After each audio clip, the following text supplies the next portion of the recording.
বেদনায় তাদের ভিতর থেকে রক্তক্ষরণ হয়, তাদের কান্না আসে। কথা বলেন ঠিক কিনা? ঠিক।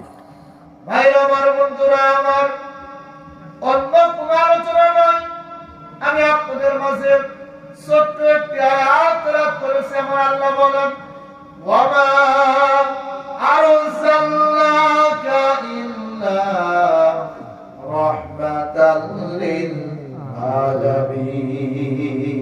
আল্লাহু আকবার, আল্লাহু আকবার। ওয়ামা আরসালনাকা ইল্লা রাহমাতাল লিল আলামিন।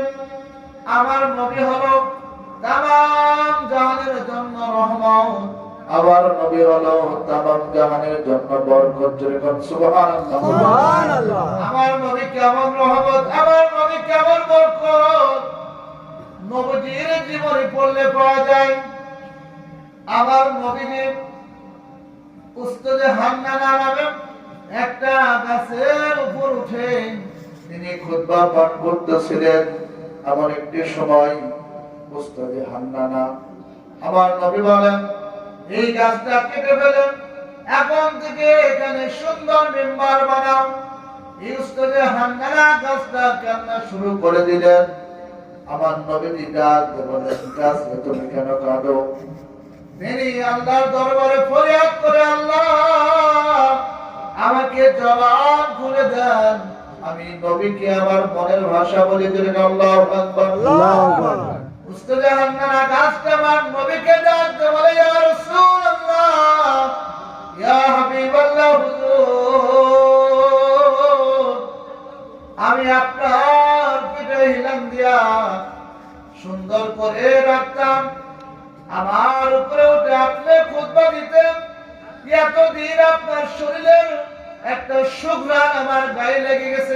আল্লাহু আকবার। আপনার প্রেমে পাগল হইয়া, আপনার প্রেমের মাতোয়ারা হইয়া আমি গাছটাই এমন পাগল হয়ে গেছি রে, আপনাকে ছাড়া আমি বাঁচবো না।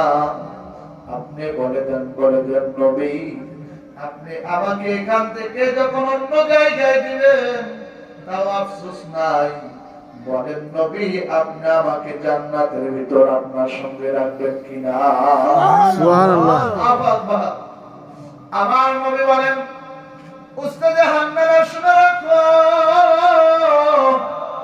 আমি আল্লাহর হাবিব বললাম রে, আমাকে যারা মহব্বত করে আমি আল্লাহ রাব্বুল আলামিন তাদের সবাইকে নিয়ে জান্নাতে যাব। যাবে সুবহানাল্লাহ, সুবহানাল্লাহ। নবীকে মহব্বত করার দরকার আছে না? আছে।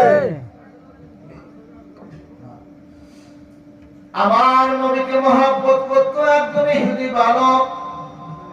ভালো করে শুনবেন, আমার নবী যখন মসজিদে নববীতে চলে যাইতেন নামাজ পড়ার জন্য, ইহুদি বালকটা জুতা মোবারক নিয়া বুকের সঙ্গে জড়িয়া জড়িয়া থাকতো।